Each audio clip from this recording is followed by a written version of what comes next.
3. We were in Esther last week. We're going to continue in Esther. If the Lord wills, we'll continue on through the whole book of Esther. It's a short book, 10 chapters. Esther chapter 3. Give you a chance to get there.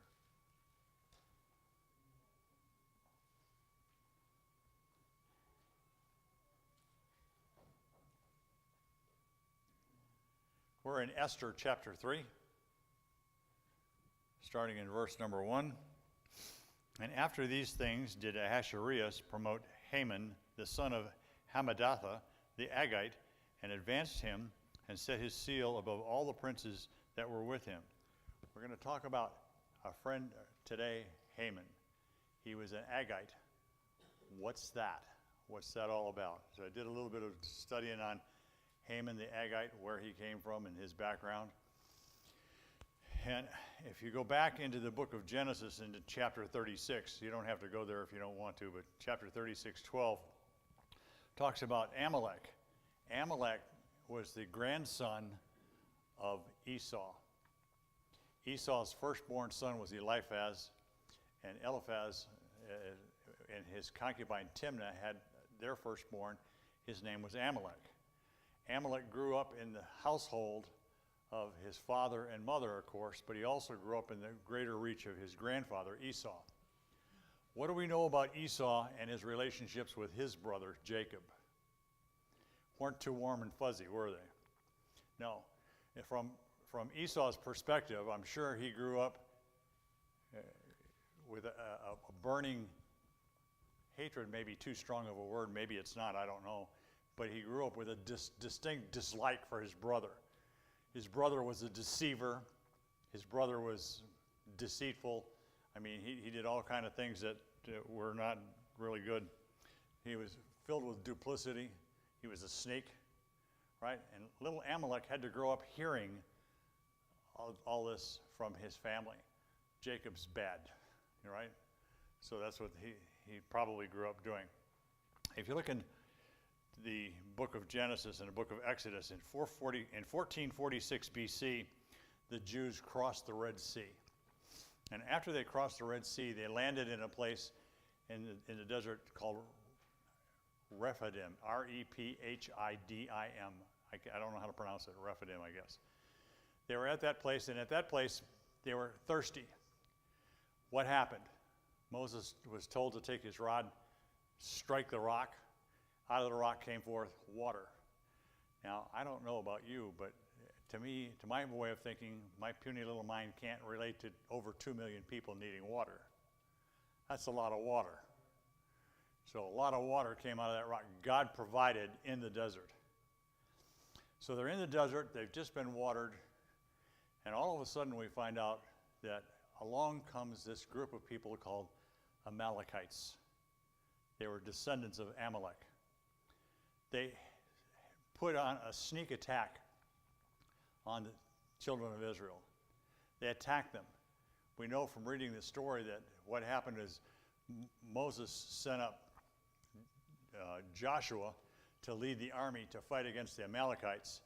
While they're fighting, Moses is standing by the rock, and he's praying to God for relief, praying to God for victory over these Amalekites. Remember, the Jews had just left Egypt.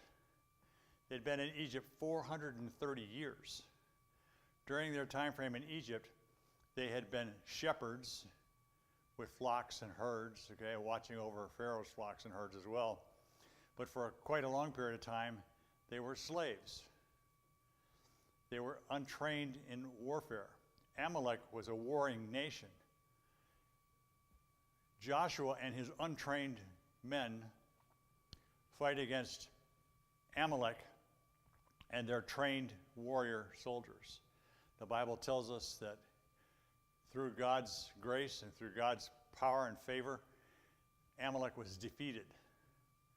They were put to the sword, is what the Bible says, but some of them were allowed to escape and went back to where they came from. They lived in an area of the Negev, the desert, south of Israel, so that's kind of where they were from.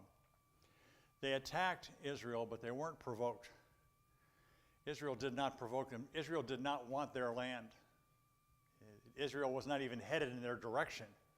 And yet they came out and they tried to attack this people who were basically neophytes when it came to warfare. So there was a hatred there that was displayed. So that was in 1446 BC. 418 years later, we see Israel's first king, Saul. Turn to 1 Samuel chapter 15.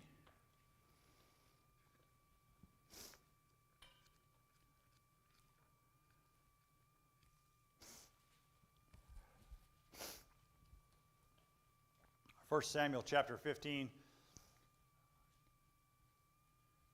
Samuel is talking to King Saul, and he's giving King Saul specific instructions from God. Look at verse number 3. This is Samuel talking to Saul, telling him what God has given as a message. Now go and smite Amalek. And what does it say? Utterly destroy all that they have, and spare them not, but slay both man and woman, infant and suckling, ox and sheep, camel and ass. Is that ambiguous at all? Is it unclear? Wipe them out, we would say today. Totally wipe them out. Now here's where a lot of skeptics of the Bible get all kind of up in the air. God's a God of love, right? How can he wipe a bunch of people out? He does, exactly. But we're going to go into some things that you may run into if you run into somebody that says, your God's not a God of love. He authorizes genocide, and that's wiping them out in total. That's what it is, genocide. And how can a loving God wipe out a bunch of people? Isn't he supposed to be forgiving? We're going to answer that question, but that's kind of what skeptics have a tendency to say. I run into a lot of naysayers, a lot of skeptics, a lot of people who are scornful of the Bible. Now, I want to talk a little bit about that today. Saul was given the order, wipe them all out. What we know from the text, if we read on a little bit further in chapter 15, he didn't do what he was told. He did defeat Amalek through God's grace and through God's power. He did put many of them to the sword, but he spared the king. The king's name was Agag. We just read in chapter 3, verse 1 or 2, I can't remember what it was, in the book of Esther, Haman the Agagite.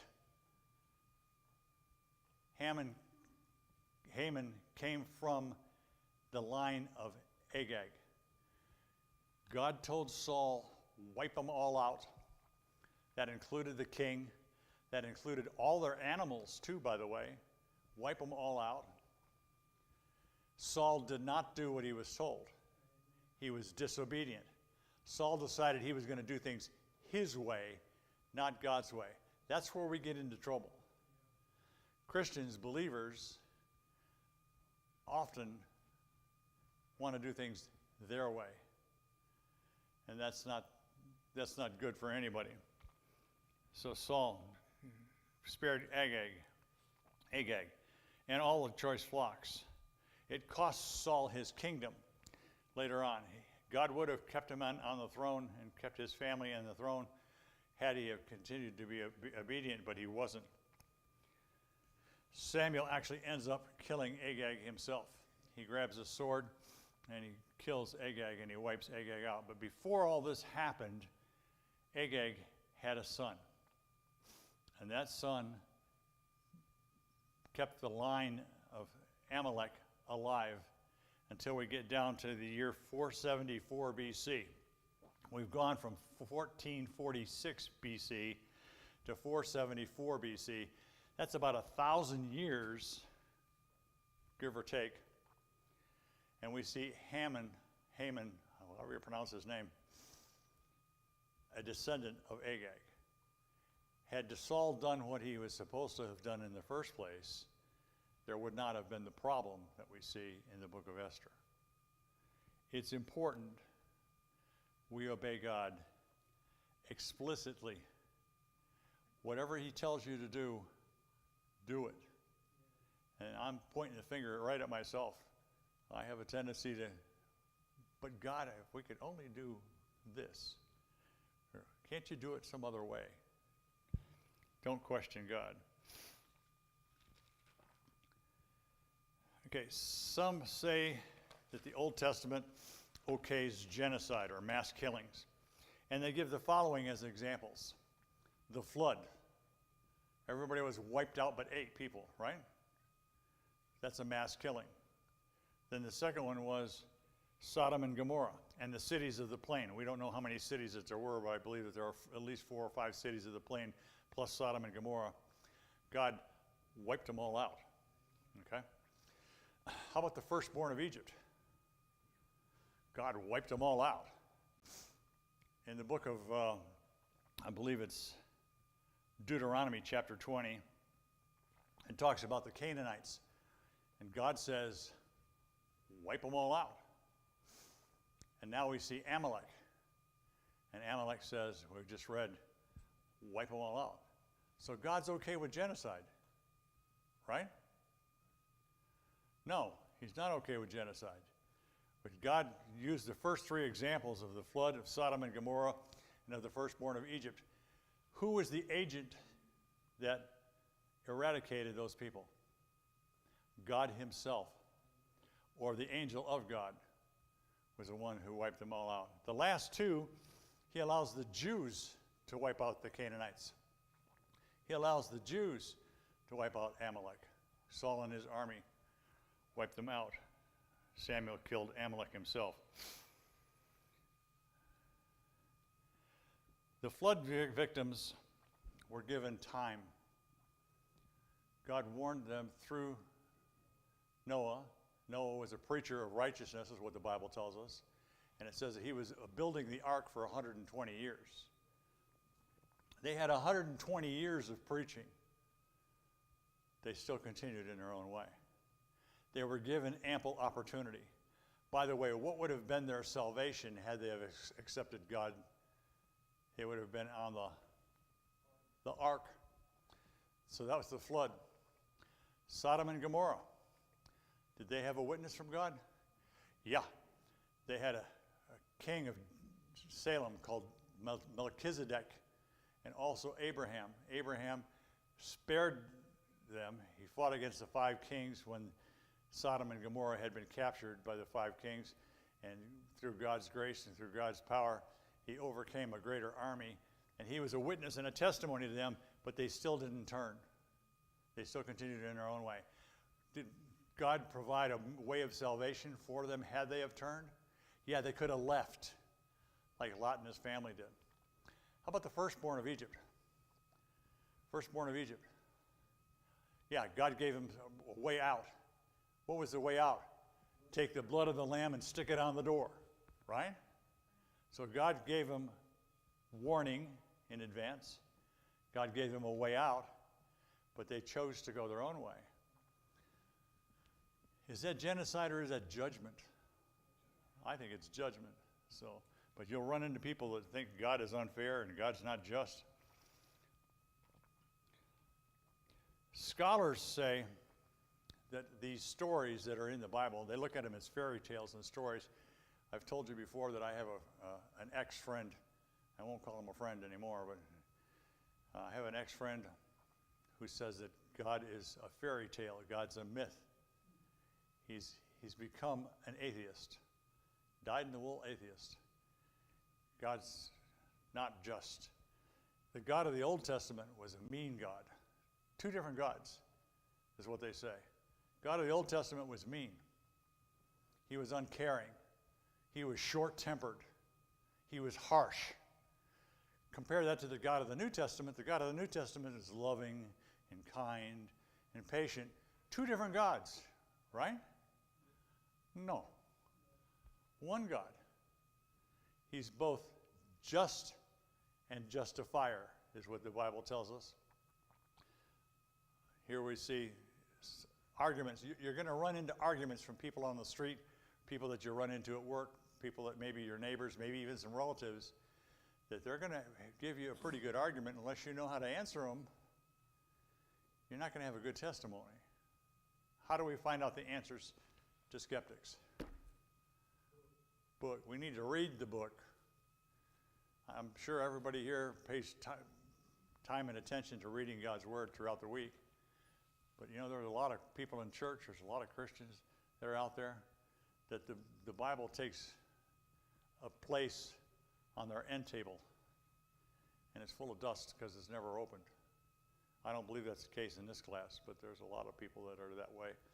And we need to realize weak Christians are the ones that are usually overcome easily by Satan and by his means. Okay. The skeptics say that God was unjust and that his command was faulty. He shouldn't have. A loving God wouldn't just kill people. It's a story, it's a myth, it's not true. What they say is that God didn't really say that, or they say that if he didn't really say that, the Jews misunderstood what he said. In either case, their argument is one of questioning the Word of God. What's the very first thing that happened in the Bible with temptation and sin? Yea, hath God said. Be careful, be aware when people question the Bible, know where they're coming from. Understand that they're not out to back you up and to support you. So what did God command? In Deuteronomy chapter 20, there's a number of different things that are there, but in Deuteronomy chapter 20, clearly God tells them to wipe out the Canaanites, but it's limited to the inhabitants of the promised land, not those outside of the promised land. He gives them a way out. If you get to a city and you surround a city, you're to offer to the city terms of surrender. If they surrender, you take them and you keep them. If they don't surrender, wipe them out. Deuteronomy chapter 20, you can look that up for yourself. When a city is captured, one that has withstood you, has not taken terms of surrender, when you go to the city, you're to kill the men only. Spare the women and children. Going on a little bit further, God said, don't have a scorched earth policy. Don't take over the city and then burn all the trees and tear things up so they can't be used. Don't salt the land. Don't do that. Don't wipe them out that way. What about innocents? Kill the women and children. What about little innocent children? What does the Bible say? For some have sinned and come short of the glory of God. All have sinned and come short of the glory of God. Would it have been better had God allowed the children to be spared to grow up in a climate of filth and degradation? No, that'd be just delaying their eventual falling into sin.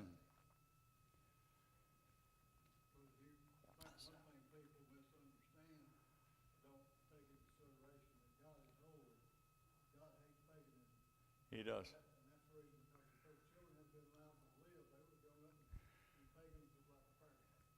Exactly right. Exactly right.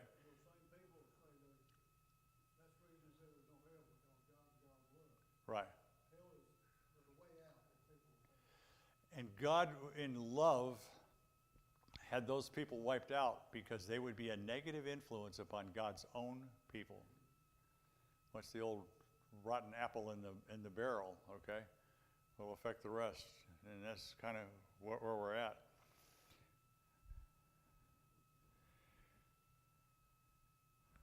Can God be trusted to do right? If he can always be trusted to do right, then was it right to kill the rest of those people? Absolutely. God had his reasons. What about killing the innocents again? Okay? We look upon death as being final. We look upon death as not we church, but we people, Americans who live here, look upon death as being the end. Death is not the end. Death is actually the beginning. We live 100 years, 115 years, maybe it would be the max. How long is eternity? Yeah, so God's looking out for us in the long run. He does what's just. He does what's right. The God of the Old Testament and the God of the New Testament are two different gods. What's it say in Malachi 3:6? I change not. In Hebrews 13:8, turn there. Hebrews 13:8.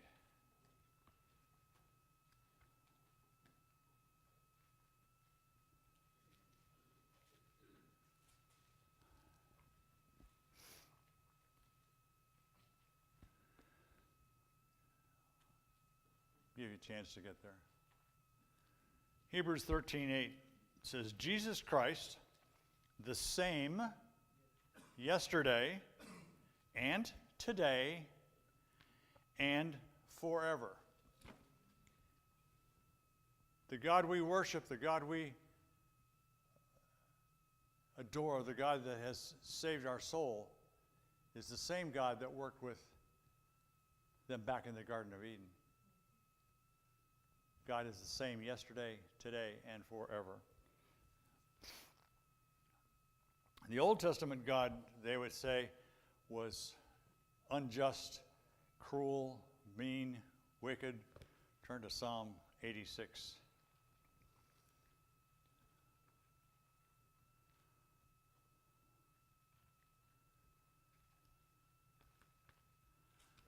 Got a brand new Bible and I can't find a thing. Not even the concordance. Psalm 86, this mean, harsh God. What's it say about him? For thou art great and doest wonderful things.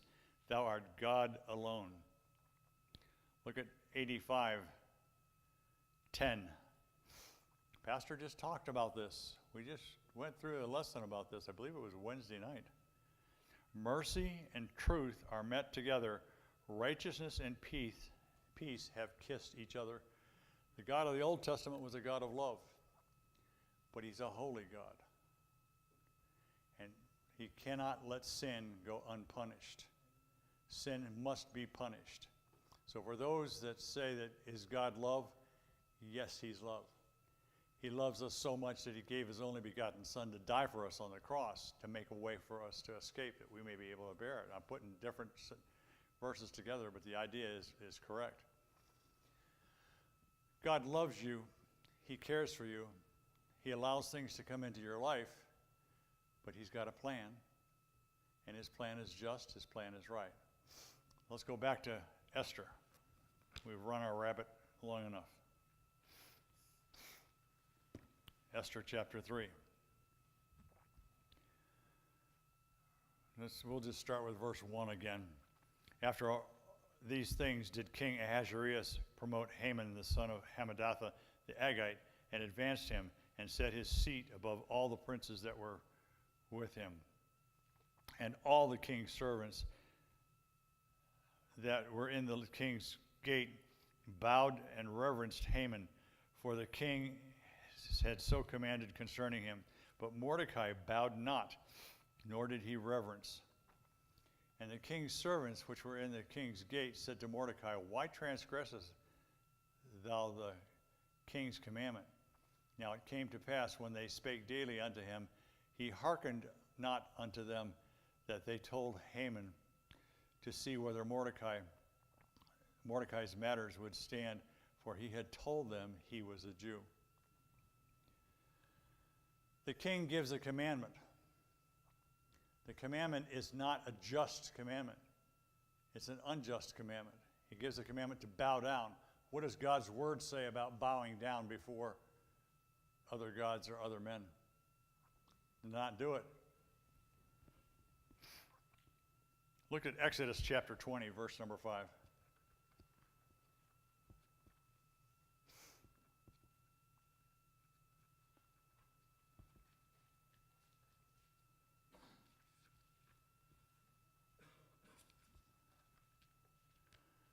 Exodus 20, verse number 5.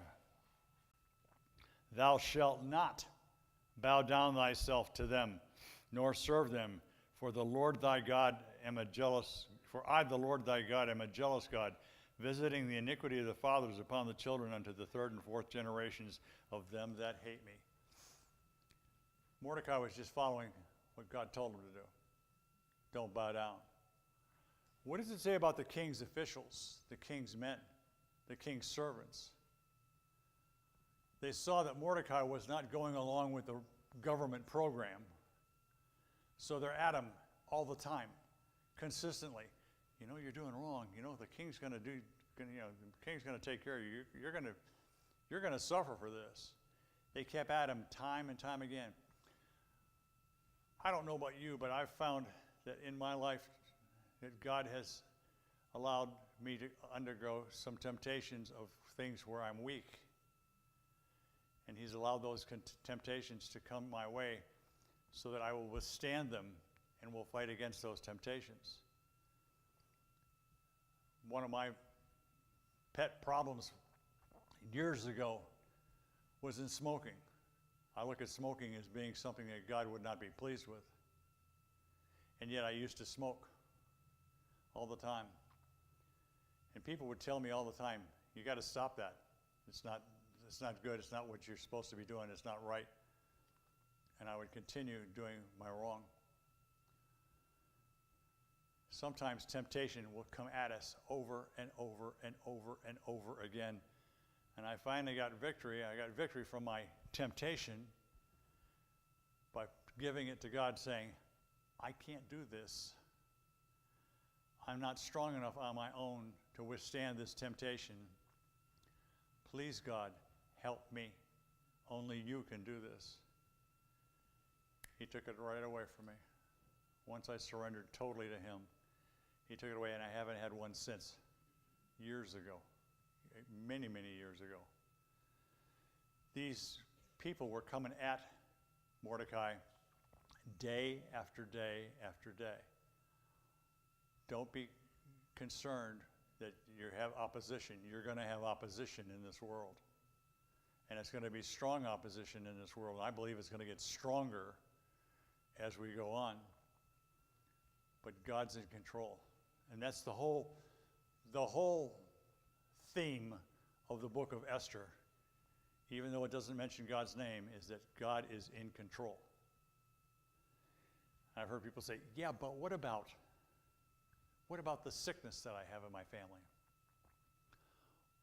What about this accident that one of my relatives just had, this serious thing? What about the financial problems that I'm having? What about the bad neighbors that I have to deal with? What about? God's in control. And he will not allow you to have anything more than you can handle. And I have to remember that. I don't know about you, but I have a tendency to be a worrywart. What my father used to call me, a worrywart. What about? Leave it in God's hands.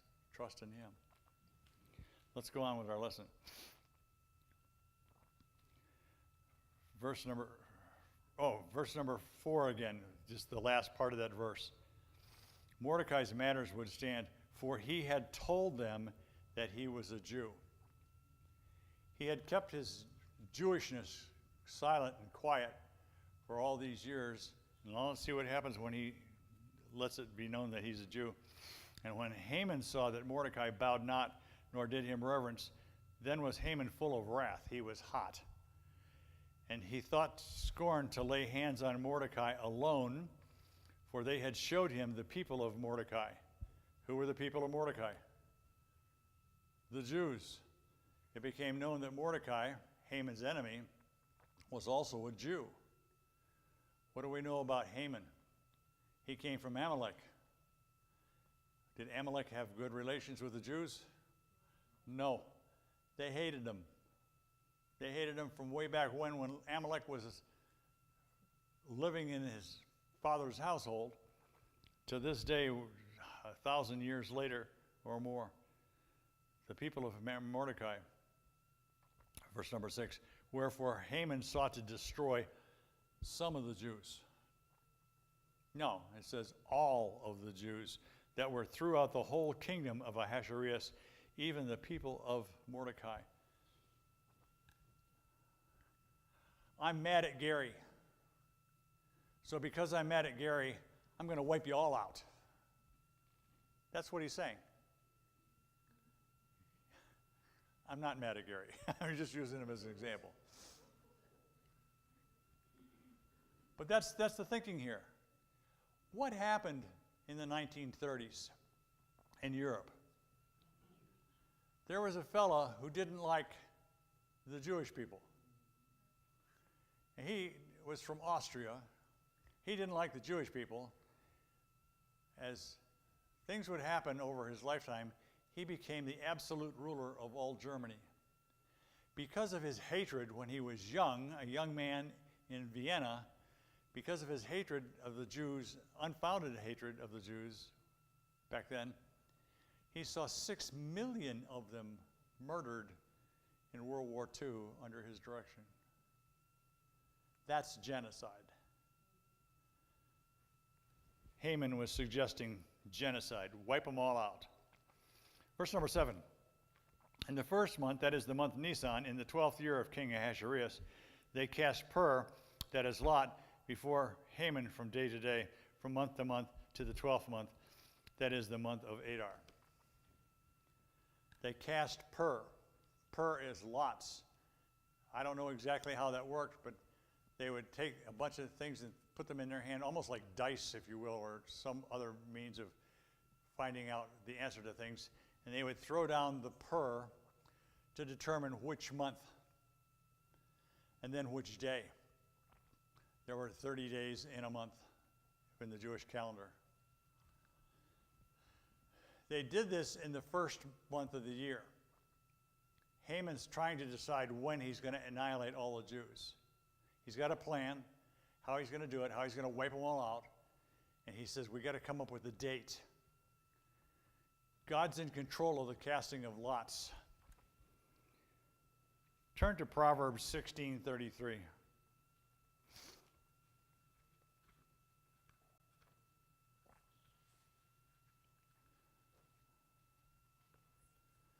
Proverbs 16:33. The lot is cast into the lap, but the whole disposing thereof is of the Lord.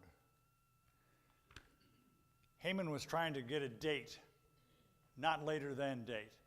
We're going to kill them all, and the day we're going to kill them all is going to be dependent upon how the lot was thrown. It just so happened that it came up to be not the first month when he did this, but 12 months later in the last month of the year. It just so happened that that was the case. And not only in the last month, but also the 13th day of the month. Coincidence? No. Divine promise. God was protecting his people. He was giving them, in essence, a year to pray about it, to think about it, to arm themselves, to protect themselves, to come up with some kind of a plan, some way to handle it. God gave them 12 months of protection. God's not named in the book. God's all over the book of Esther.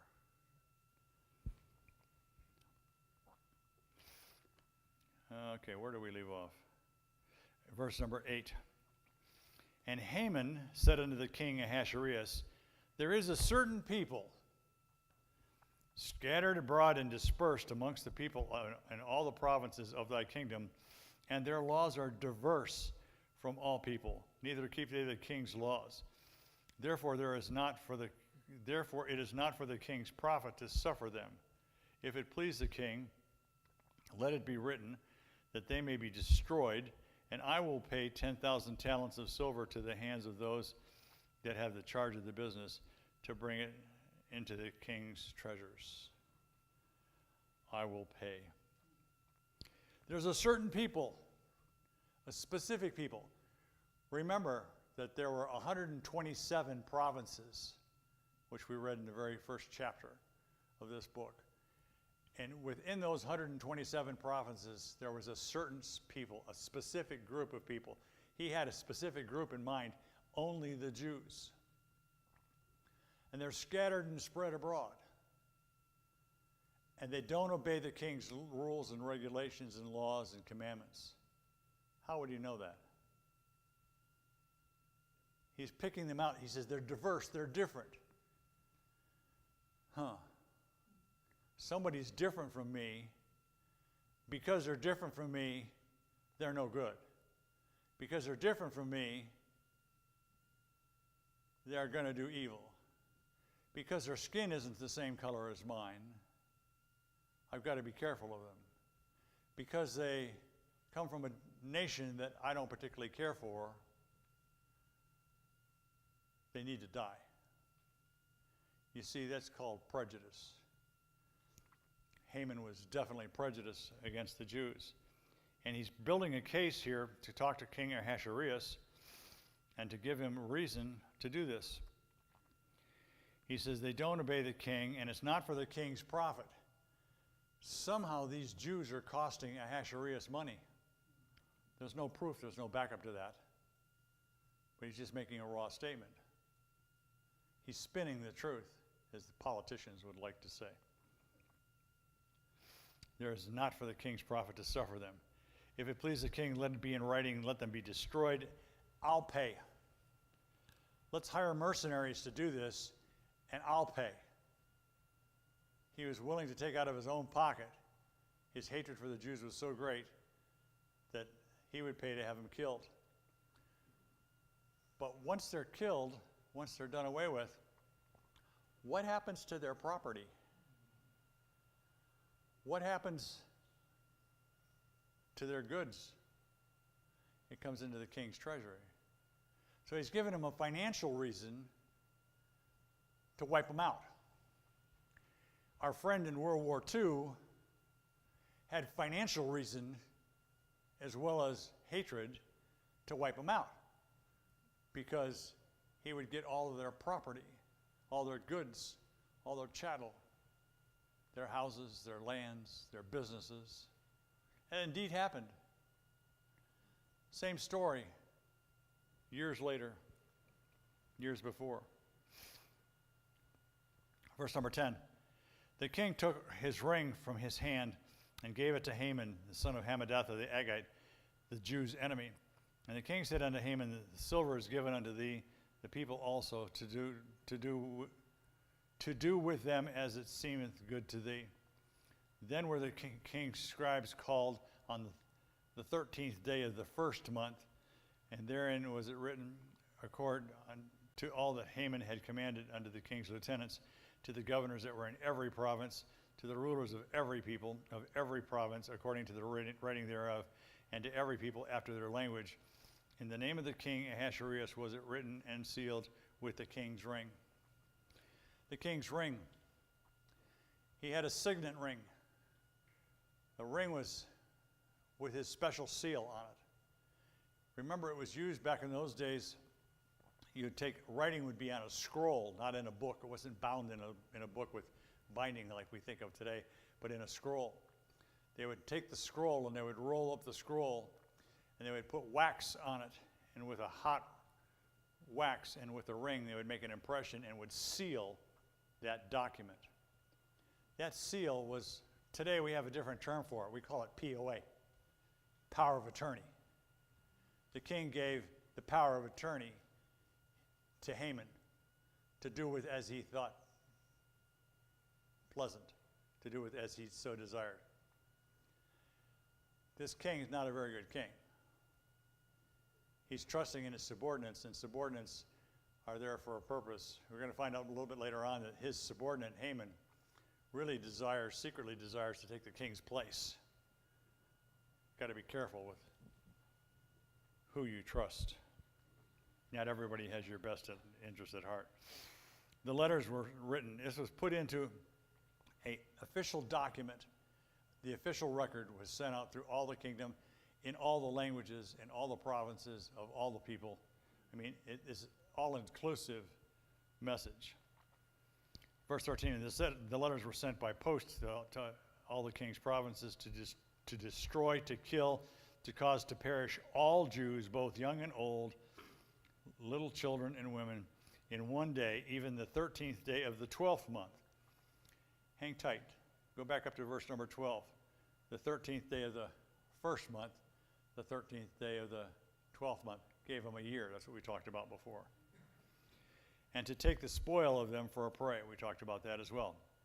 The copy of the writing for the commandment to be given in every province is published unto all people, that they should be ready against that day. The post went out, being hastened by the king's commandment, and the decree was given in Shushan, the province, and the king and Haman sat down to drink, but the city Shushan was perplexed. He's just put out an edict, a government law, a commandment, an order, whatever you want to call it. It's from the king, in the king's name, sealed with the king's own signet ring. And with one stroke of the pen, he's condemned an entire people to death. What does he do? He sits down to drink. This king Ahasuerus has got a problem with tipping. We read over in the first chapter that he had a feast for 180 days, and they drank. And then he had another feast for 7 days, and they drank. The wine was in abundance, is what it says. He issued an order in a drunken state to have his wife Vashti come in and display herself in front of all the people, humiliating her. He's got a drinking problem. He doesn't think clearly.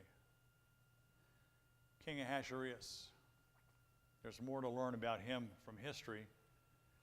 He was known as Xerxes the Great, the son of King Darius the Great.